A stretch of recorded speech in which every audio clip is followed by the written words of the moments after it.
Sunrise English junction के online platform पर मैं एक बार फिर से आप सबका स्वागत करता हूं। देखिए, पिछली वीडियो में हमने एक टेंस पढ़ा था, पास्ट इंडेफिनिट टेंस, और हमने शुरू से लेकर लास्ट तक टेंस सारे के सारे कवर करने हैं।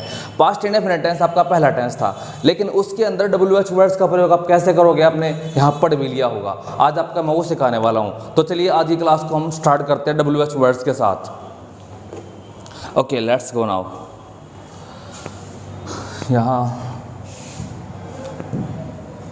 तो देखो, आपके सामने एक चार्ट खुल गया होगा, एक टेबल है ये, इसके अंदर सारे WH वर्ड्स है और हर एक वर्ड का मीनिंग भी है और उसका यूज़ मैं एग्जांपल के साथ आपको सिखाऊंगा। यहाँ पर आपका सबसे पहला वर्ड कौन सा रहने वाला है? वट। वट का मतलब क्या होता है? वट का मतलब होता है क्या। इसका प्रयोग कहाँ होता है? इन्फॉर्मेशन के लिए, इन्फॉर्मेशन पूछने के लिए। जैसे व्हाट इज योर नेम, आपका नाम क्या है। व्हाट डिड यू डू, आपने क्या किया था। व्हाट आर यू डूइंग, आप क्या कर रहे हो। व्हाट डिड यू ईट, आपने क्या खाया था। मतलब कि सामने वाले से कोई भी इन्फॉर्मेशन लेने के लिए हम इस वर्ड का प्रयोग करते हैं, और इन्फॉर्मेशन पूछने के लिए, इंक्वायरी के लिए भी व्हाट का प्रयोग यहाँ पर हो जाता है। एग्जाम्पल देखते हैं इसका हम एक।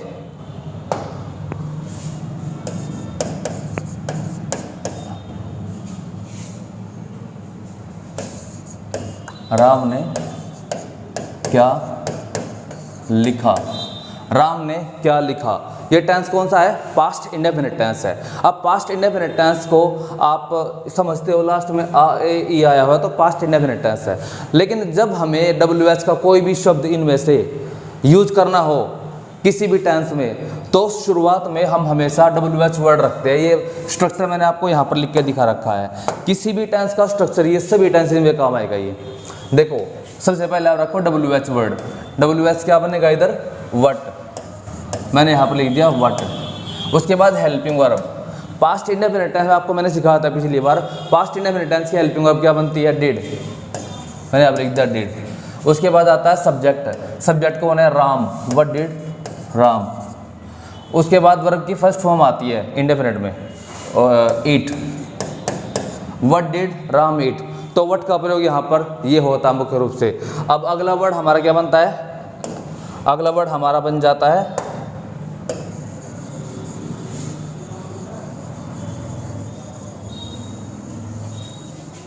हमारा अगला वर्ड है वेहर। वेहर का मतलब होता है कहाँ। किसी भी प्लेस को पूछने के लिए वेहर का प्रयोग मुख्य रूप से हो जाता है। प्लेस मतलब वेहर आर यू गोइंग, आप कहाँ जा रहे हो। वेहर did you get the job, आपको नौकरी कहाँ मिली थी। तो प्लेस को जानने के लिए हम वेहर का प्रयोग कर देते हैं, कहाँ की सिचुएशन में। जैसे एग्जांपल मैं लेता हूँ यहाँ पर, आपने उसको कहाँ देखा। आपने उसको कहाँ देखा। स्ट्रक्चर आपके सामने ऊपर लिखा हुआ है। चाहे कोई भी टेंस हो, हर टेंस में काम आएगा। अब हम इंडेफिनिट की जब बात कर रहे हैं, तो इंडेफिनिट में तो डिड हेल्पिंग वर्ब का प्रयोग हो जाता है। अब देखो, आपने उसको कहाँ देखा, सेंटेंस है पास्ट इंडेफिनिट टेंस का। सबसे पहले हमारा WH वर्ड आता है। WH क्या बनेगा इधर? कहाँ। कहाँ हमारा WH है। कहाँ को आप इंग्लिश में क्या बोलोगे? वेहर। उसके बाद helping verb. Past indefinite tense की हम यहाँ पर बात कर रहे हैं, तो हेल्पिंग वर्ब बनेगी हमारी डिड। हेल्पिंग वर्ब होगी डिड। उसके बाद सब्जेक्ट। सब्जेक्ट कौन है? आपने। आपने को इंग्लिश में यू। वर्ब की फर्स्ट फॉर्म, वर्ब क्या है? देखना, सी। लास्ट में ऑब्जेक्ट कौन है? ऑब्जेक्ट है उसको, हिम या हर। आपने उसको कहाँ देखा? Where did you see him. Where का प्रयोग यहाँ पर ये हो जाता है। देखो, पास्ट इंडेफिनिट टेंस की ही मैं बात करूँगा आज। अगले टेंस में मैं अगले टेंस की बात करूँगा। पास्ट इंडेफिनिट टेंस में आप WH का प्रयोग कैसे और कहाँ करते हो, today I will talk about that. Okay, तीसरा शब्द भी हम सीख लेते हैं यहाँ पर। एक बार मैं इसको मिटा लेता हूँ।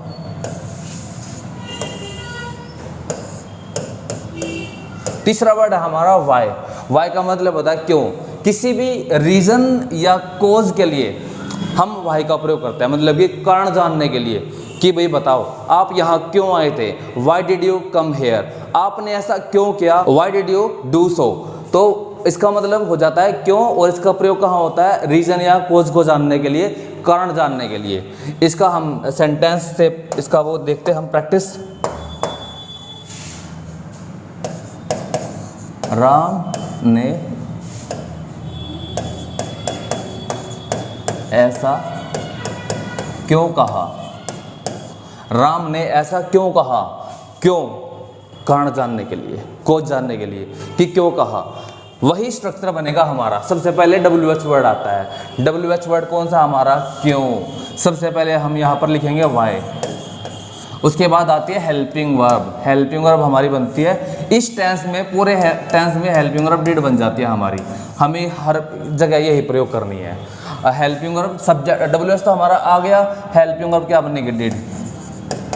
उसके बाद आता है सब्जेक्ट। सब्जेक्ट कौन है, राम। उसके बाद आती है वर्ब। वर्ब क्या है इधर, कहना। वाई डिड राम से। लास्ट में ऑब्जेक्ट कौन है, ऐसा। ऐसा को हम इंग्लिश में बोलते हैं सो। वाई डिड राम से सो, राम ने ऐसा क्यों कहा। तो वाई का प्रयोग हो जाता है रीजन के लिए। मैं आपको साथ साथ एग्जाम्पल देकर भी सिखा रहा हूँ और आप इनको साथ साथ नोट करते जाओ तो और भी अच्छी बात है, या फिर स्क्रीनशॉट आप इनका ले सकते हो। ओके, हमारा अगला वर्ड क्या बनेगा, व्हेन। व्हेन का मतलब कब। टाइम को दिखाने के लिए व्हेन का प्रयोग हो जाता है मुख्य रूप से। किसको दिखाने के लिए, टाइम को दिखाने के लिए। जैसे उन्होंने एक नई बाइक कब खरीदी, मतलब बाइक खरीदने की बात है और टाइम को पूछा जा रहा है कि टाइम कब खरीदी थी, कल खरीदी थी, परसों खरीदी थी, या फिर किस समय कब खरीदी थी। I mean to say that time को दिखाने के लिए व्हेन का प्रयोग हो जाता है। सेंटेंस हम लिखते हैं यहाँ पर, उसने नई बाइक कब खरीदी। उसने नई बाइक कब खरीदी। स्ट्रक्चर आपके सामने है। मैं उम्मीद करता हूं कि आप इस सेंटेंस को खुद बना दोगे, but I will help you, definitely help you. Okay, सबसे पहले WH वर्ड क्या बनेगा हमारा, कब। कब को आप इंग्लिश में बोलते हो व्हेन।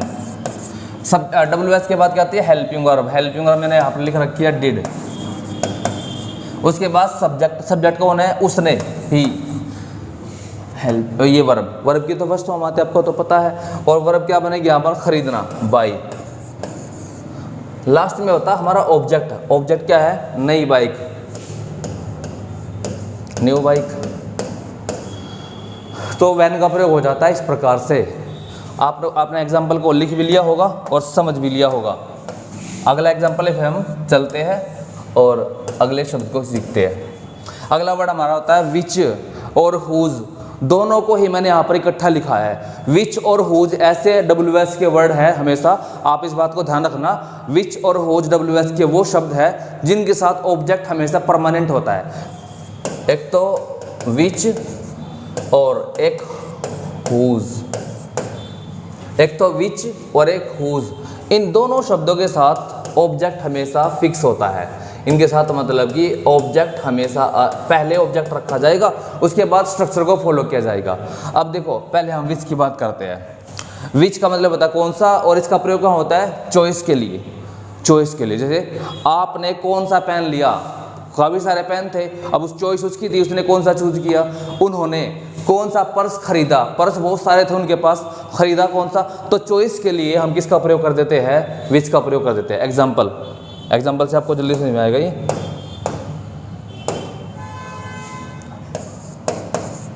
राम ने कौन से जूते पहने। राम ने कौन से जूते पहने। राम ने, अब इसकी इंग्लिश हम बनाते हैं यहाँ से। सबसे पहले आता है WH वर्ड। WH वर्ड क्या है, कौन से। कौन से को आप इंग्लिश में क्या बोलते हो, विच। अब मैंने आपको कहा था ना, विच के साथ ऑब्जेक्ट फिक्स होता हमेशा, तो विच शूज स्टार्टिंग में आएगा, विच शूज। अब हम आगे बढ़ते हैं। हेल्पिंग वर्ब क्या बनेगी, डिड। मैंने यहाँ पर लिख दिया डिड। उसके बाद बनता है हमारा सब्जेक्ट। सब्जेक्ट कौन है, राम। उसके बाद हमारी वर्ब की फर्स्ट फॉर्म। वर्ब क्या बनेगी यहाँ पर, पहनना, वियर। ऑब्जेक्ट तो ऑलरेडी आ चुका है। Which shoes did Ram wear. Ram ने कौन से जूते पहने। तो इस प्रकार से विच के साथ ऑब्जेक्ट फिक्स होता है। हम बढ़ते हैं अब अगले एग्जाम्पल की तरफ।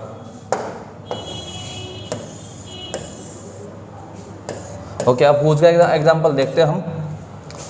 हुज का मतलब होता है किसका, पोजेशन के लिए इसका प्रयोग होता है, मतलब कि अधिकार के लिए। हुज का प्रयोग कहाँ होता है, हुज का प्रयोग होता है पोजेशन के लिए, अधिकार के लिए। जैसे उसने किसका पेन यूज किया था। किसका पेन मतलब कि जिस व्यक्ति का अधिकार उस पेन पे था, हम उसकी बात कर रहे हैं। उसने किसके कपड़े पहने थे, अधिकार की बात हो रही है। तो पोजेशन के लिए, अधिकार के लिए हम हुज का प्रयोग करते हैं, जिसका मतलब हो जाता है किसका या किसकी या फिर किसके। इसको हम एग्जाम्पल के जरिए समझ सकते हैं इस प्रकार से, राम ने किसके फल खाए। एग्जाम्पल है राम ने किसके फल खाए, उन फलों पर अधिकार किसका था। तो चलिए हम स्ट्रक्चर पर चलते हैं। सबसे पहले हमारा WH वर्ड है, और WH वर्ड क्या है इधर, किसका। किसके को आप इंग्लिश में क्या बोलते हो, हुज। मैंने यहाँ पर लिख दिया हुज, और हुज के साथ ऑब्जेक्ट फिक्स होता हमेशा। अब वो ऑब्जेक्ट क्या, हमारा फल, तो हुज फ्रूट्स स्टार्टिंग में आ जाएगा। आपको मैंने समझा दिया है विच और हु जैसे दो WH वर्ड है जिनके साथ हमेशा क्या फिक्स होता है, ऑब्जेक्ट फिक्स होता है। WH हमारा हो गया। उसके बाद हेल्पिंग वर्ब, हेल्पिंग वर्ब क्या है, डिड। उसके बाद सब्जेक्ट कौन है हमारा, राम। उसके बाद वर्ब क्या बनेगी हमारी, खाना, ईट। सेंटेंस हमारा बन गया हुज फ्रूट्स डिड राम ईट, राम ने किसके फल खाए थे। अब कोई ये कमेंट मत कर दियो सबरी के, ओके। तो चलो हम आगे बढ़ते हैं। अब एक एग्जांपल आपको समझ में आ गया होगा ये, तो देखिए अगला है हुम। हुम का मतलब होता है किसको। इसका प्रयोग कहाँ होता है, टू आस्क अबाउट समवन, किसी व्यक्ति के बारे में पूछना। हुम का प्रयोग होता है किसी व्यक्ति के बारे में पूछना। जैसे उसने किसको वहां भेजा था, home did he send their. इसका हम एग्जांपल ले लेते हैं एक। होम का प्रयोग होता है किसको, किस स्थिति में, टू आस्क अबाउट समवन, किसी के बारे में पूछना। जैसे डॉक्टर ने किसको बुलाया, डॉक्टर ने किसको बुलाया, किसी के बारे में बात हो रही है। सबसे पहले WH वर्ड आ जाता है हमारा किसको। किसको को हम इंग्लिश में बोलते हैं हुम। हुम मैंने यहाँ पर लिख दिया। उसके बाद हेल्पिंग वर्ब, हेल्पिंग वर्ब क्या बनेगी हमारी, डिड। ये मैंने लिखी हुई है इधर, हुम डिड। सब्जेक्ट कौन है, डॉक्टर, डॉक्टर। वर्ब क्या बनेगी, बुलाना, कॉल। ऑब्जेक्ट हमारा है ही नहीं, होम डिड डॉक्टर कॉल, तो होम का प्रयोग ये हो जाता है यहाँ पर मुख्य रूप से। अगला हमारा जो वर्ड बनेगा, आप ध्यान से सीखते रहो, मैं हर एक शब्द को एग्जाम्पल से आपको सिखाने वाला हूँ, ओके। अगला हमारा है हु। हु का मतलब होता है कौन। आस्किंग अबाउट सब्जेक्ट, कौन मतलब सब्जेक्ट के बारे में पूछना। जैसे कमरे में कौन आता, कौन आता, जो कमरे में आता मतलब कि वो सब्जेक्ट होता है हमारा। किसी जो एक्शन को करता है, काम करने वाला जो व्यक्ति होता है, काम करने वाले व्यक्ति के पूछने के लिए हम इसका प्रयोग कर देते हैं हु का। हु का मतलब होता है कौन या किसने। चलिए हम एग्जाम्पल एक लिखते हैं यहाँ पर। कक्षा में कौन आया था, कक्षा में कौन आया था। सबसे पहले हमारा आ जाता है WH वर्ड। WH क्या बनेगा हमारा, कौन।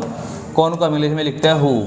अब आप एक बात जानकर हैरान होंगे कि हु वाला सेंटेंस जो होता है वो हमेशा सिंपल फॉर्मेट में बनता है। सिंपल फॉर्मेट में कैसे बनता है, इंटरोगेटिव के सेंस में हम उसको नहीं ले जाएंगे।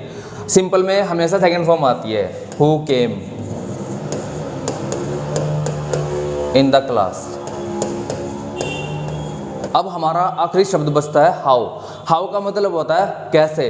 प्रोसेस को जानने के लिए हम WH वर्ड हाउ का प्रयोग करते हैं। जैसे उसने मिठाइयाँ कैसे बनाई थी, मतलब प्रोसेस जानने की कोशिश की जा रही है कि मिठाइयाँ बनाने के लिए उसने कैसे कैसे किस किस चीज़ का प्रयोग किया था। तो प्रोसेस को जानने के लिए हम किसका प्रयोग कर देता है, हाउ का। जैसे उसने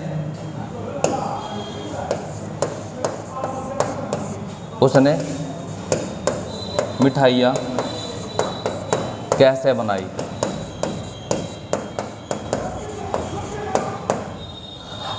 उसने मिठाइयाँ कैसे बनाई। सबसे पहले हमारा WH वर्ड क्या जाता है, कैसे, हाउ। उसके बाद आता है helping verb did, how did. उसके बाद आता है सब्जेक्ट। सब्जेक्ट कौन है, ही या she, how did she. Verb की फर्स्ट फॉर्म क्या बनेगी, मेक। ऑब्जेक्ट कौन बच गया, मिठाइयाँ, make the sweets. How did she make the sweets, इसका प्रयोग यहाँ पर ये हो जाता है। अब देखो सिंपल WH तो हमने सीख लिए है, अब ये है कुछ WH वर्ड्स जो प्रीपोजिशन के साथ आते हैं, एडवांस WH वर्ड्स, साथ के साथ इनको भी हम सीख ही लेते हैं। जैसे सबसे पहले है फ्रॉम होम, इसका मतलब होता है किससे, मतलब किस व्यक्ति से। जैसे आपने किससे पैसे उधार लिए थे, from whom did you borrow money. अगला है हमारा फॉर होम, किसके लिए, जैसे वह किसके लिए दिल्ली गया था, for whom did he go to Delhi. अगला हमारा टू होम, किसको, जैसे डाकिये ने पत्र किसको दिया था, to whom did the postman give the letter. अगला हमारा व्हाट टाइप या काइंड ऑफ, किस प्रकार के, जैसे आपको किस प्रकार की किताबें पसंद है, what type of books do you like. उन्होंने किसके खिलाफ विरोध किया था, against whom did they protest. अगला हमारा फ्रॉम वेयर, कहाँ से, जैसे पक्षी कहाँ से आए थे, from where did the birds come. How long, कितना लंबा समय, हाउ लॉन्ग का प्रयोग होता है समय को जानने के लिए, जैसे आप कितने लंबे समय तक यहाँ रुकोगे, how long will you stay here. अगला है एट व्हाट टाइम, किस समय, आपने उसको किस समय बुलाया था, at what time did you call him. Next है बाय होम, किसके द्वारा, यह कविता किसके द्वारा लिखी गई थी, by whom was this poem written. अगला है हाउ मच, कितना, अनकाउंटेबल नाउन के साथ इसका प्रयोग होता है। अनकाउंटेबल नाउन वो होते हैं जिनको हम गिन नहीं सकते, सिर्फ माप या तोल सकते हैं, दूध, तेल, चीनी, ऐसी चीज़ें जिनको सिर्फ हम माप सकते हैं, गिन नहीं सकते। जैसे वहाँ पर कितना पानी था, how much water was there, तो पानी को हम गिन नहीं सकते, केवल माप या तोल सकते हैं। हाउ मैनी, कितने, हाउ मैनी का प्रयोग होता है काउंटेबल नाउन के साथ। काउंटेबल नाउन वो नाउन होते हैं जिनको हम गिन सकते हैं, जैसे पेन, कितने पेन, हम पेन को गिन सकते हैं, किताबें गिन सकते हैं, स्टूडेंट्स गिन सकते हैं। जैसे कक्षा में कितने बच्चे थे, how many students were there in the class, क्योंकि बच्चों को गिना जा सकता है। अगला है हाउ फार, कितनी दूर, वह कितनी दूर गया था, हाउ फार डिड ही गो। अगले स्लाइड में हम पढ़ते हैं कुछ और भी शब्द, जैसे सिंस व्हेन, कब से, आपने यह है बिजनेस कब से शुरू किया था, since when did you start this business. अगला है व्हाट मेक, व्हाट मेक्स होता है, ओके, व्हाट मेक्स का मतलब होता है क्या चीज़, मतलब थोड़ा इसको एग्जाम्पल समझेंगे कि आपको क्या चीज़ खुश करती है, व्हाट मेक्स यू हैप्पी, आपको क्या चीज़ दुखी करती है, व्हाट मेक्स यू सैड। तो व्हाट के साथ मेक्स के बाद आप वो लगाओ सब्जेक्ट और उसके बाद जो दुख हो या फिर खुशी हो। अगला है व्हाट, कई बार क्या होता है वर्ड से सेंटेंस स्टार्ट होता है, लास्ट में प्रीपोजिशन होती है, जैसे व्हाट फॉर, जैसे what are you looking for, for last में है, आप किस चीज़ की तलाश कर रहे हो, किस चीज़ के लिए आप ढूंढ रहे हो। अगला है whom at, whom are you laughing at, तुम किस पर हंस रहे हो। अगला है what +2, what are you listening to, आप क्या सुन रहे हो। तो ये थे हमारे WH के कुछ एडवांस वर्ड्स जो प्रीपोजिशन के साथ ज़्यादातर प्रयोग होते हैं। तो आज की वीडियो हमारी यहीं तक थी। हमने क्या सीखा आज, WH वर्ड्स का प्रयोग पास्ट इंडेफिनिट टेंस में, प्लस एडवांस प्रीपोजिशन के साथ WH का प्रयोग कहाँ होता है। उम्मीद करता हूँ कि आपको ये वीडियो पसंद आई होगी और कुछ ना कुछ नया सीखने को मिला होगा। अगर आप चैनल पर नए हो तो चैनल को आप सब्सक्राइब कर लीजिए और वीडियो को लाइक जरूर करें। अगली वीडियो में मैं फिर मिलता हूँ आपसे, तब तक के लिए goodbye and thank you.